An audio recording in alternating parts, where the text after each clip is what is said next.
Wait, what's this? Oh. Hey everyone, welcome to a new video, and today, as you can see, we are on our way to pick up our new camera, the EOS R5 from Canon, and hopefully it's gonna be amazing since this is the first batch that's arriving to Hong Kong. So it's actually really exciting for me to be able to get my hands on one of these cameras. So yeah.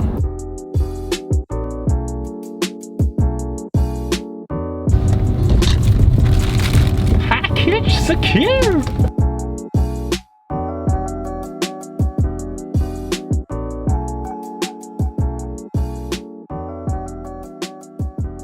Hey everyone, so as you guys can see, we're already back at home with the EOS R5 on the table and ready to do an unboxing video for you guys. So without further ado, let's look at the box itself. So as you can see, I got the RF24105 f4 lens kit with the R5, mainly because Canon said that with this lens it can get up to 8 stops of image stabilization, which sounds very juicy. And also because we just don't have a 24105, and honestly, if you can only bring one lens, I would honestly say that the 24105 is a very versatile lens, which you can really just do anything with it. So yeah, let's check out the box. So on this side, you can see has a really nice picture of this EOS R5 along with this EF24105 on the side. And on the back, it's really just some random notes, you know, the HEVC format, which you can now film, which is very exciting to be honest, and all the Wi-Fi, Bluetooth, HDMI, stuff that we've seen before. And on this side, it is something to do with the, you know, just the labeling and the serial numbers. So without further ado, let's get right into the box. So yeah, let's open it up. You know, honestly, it's nothing that climatic. Every Canon box I've opened is similar to this. And let's see. Oh, it's a very thick manual. Oh, a little paper. EOS R5 manual. You know what? I'll just open that on my own because, you know, I don't think that's stuff that you guys want to see. So as you guys can see, if you didn't know, they released a new battery called the LPE6N. So with this battery, it's just the same size as your old LPE6 batteries, but really it's just an upgraded version with a bigger capacity. So, you know, if you have old LPE6 batteries, you can still use them, but you know, the new battery is just better, and really it's just more capacity. And it has this tiny little logo, if you guys can see. Yes, this right here, that's the new battery. But you know, other than that, you guys can see that it's still pretty much the same shape, and your old batteries will still be compatible with the EOS R5, no problem.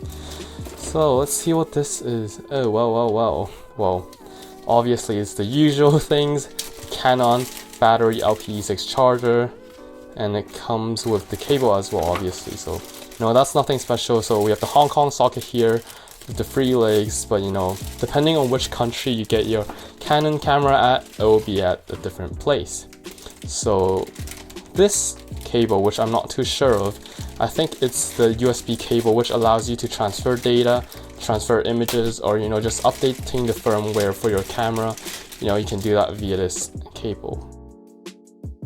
Now this literally nice little tray, which I've actually never seen, but you know, more plastic, you know, it's not that good for the environment. But anyways, you know, this is where the fun starts. So as you guys can see, on the left here we have a nice camera bag, and I'm sure if you've gotten any Canon lenses, you have seen this bag before. So it's just a really nice cloth bag with a sort of fake leather on the bottom and a bit of padding to allow some cushioning for your lens so that it doesn't break and it prevents it from scratches. So you know, that's nothing special, but you know, let's get down to further. And this is the lens hood.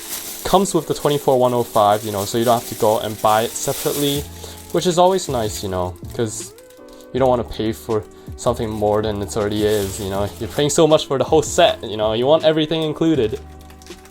So this is the Canon strap, the R5 strap. You know, honestly, if I use it for filmmaking, I generally don't use the strap that much because, you know, it's just not that helpful, and it's just an extra thing that's dangling off the camera, you know, especially if you're vlogging. But you know, for some people, photographers, it's always nice to have, so you can just lay your camera on your neck whenever you want to take a break from holding it. So here comes another layer of this plastic box, which is a waste of plastic, don't get me wrong.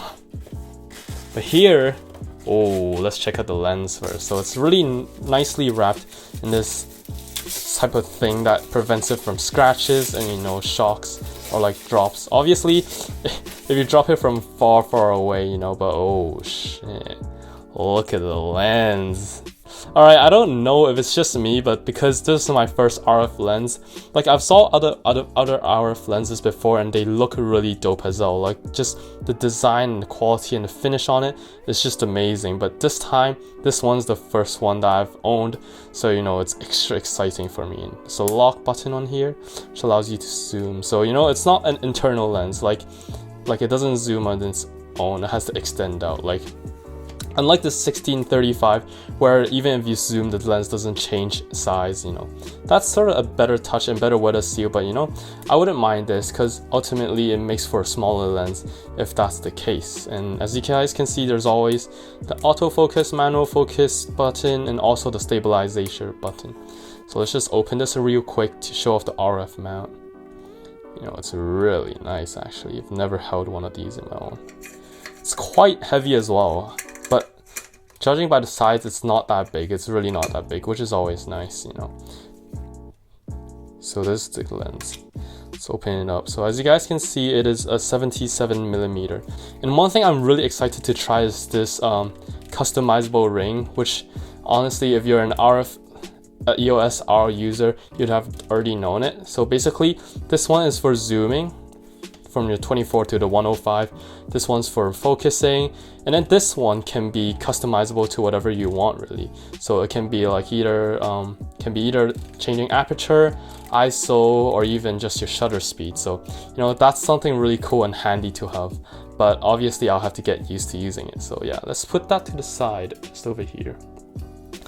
And last but not least, you guys can see that's it for this box. And then of course they have to add another layer of plastic, you know, just to wrap everything together like a hamburger. But you know what, whatever, let's put that all away. But let's open it up and show everyone. Oh, that sound is juicy. I'm just kidding, sounds awful.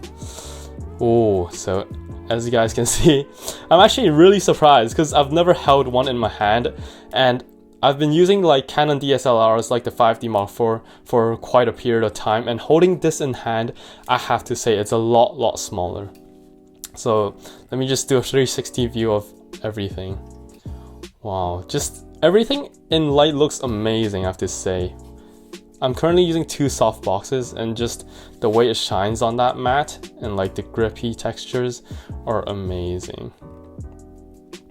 So yeah, so really one feature that I'm extremely excited about is the swivel screen, because it's something that I just never have with like Canon DSLRs. You know, they don't add this type of stuff because they say, you know, the better durability, but I guess which is true to some extent. But you know, who doesn't like a swivel screen that allows you to do this when you're filming at low levels, or do this when you're doing like a vlog or anything? You know, it's always just something handy to have and just something good to have when you go shooting. You know, it just makes everything so much easier, and especially when you're shooting at angles that are a lot harder to see. So obviously they have the electronic viewfinder, and everything else just seems amazing, dude. And obviously the card slots, I'll have to get one of those CF Express cards, which cost a heck lot if you want to film like any 8K video, which of course I'll be getting, because you know, getting this camera, if you don't try the 8K, then why are you even getting it? I'm just kidding, you know.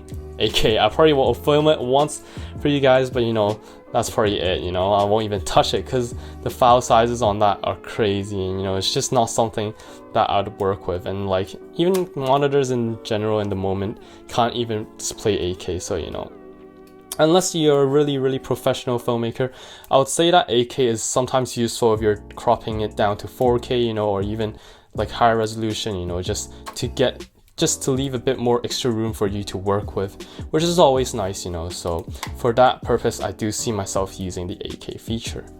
So let's try putting the battery in, even though I'm supposed to charge it up first, but you know what, it's not fun if we don't turn on the camera. So let me just try to get it in while looking at my viewfinder. Oh, there we go. All right, so we got to put on the lens. So let's just put on the lens real quick. Ooh. I'm surprised they don't actually show the actual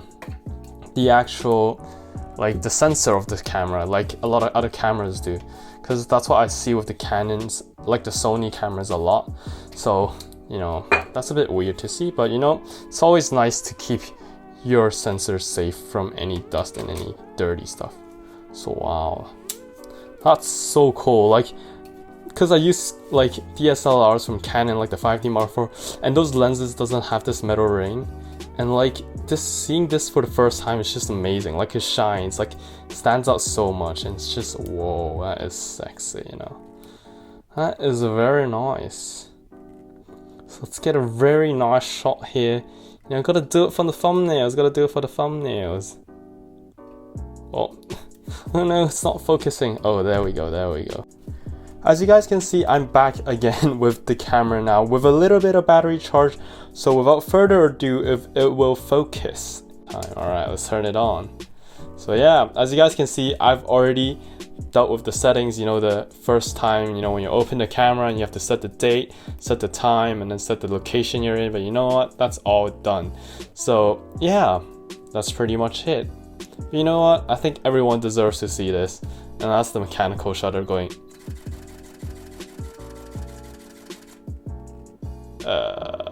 Yeah, that is pretty dope, I think.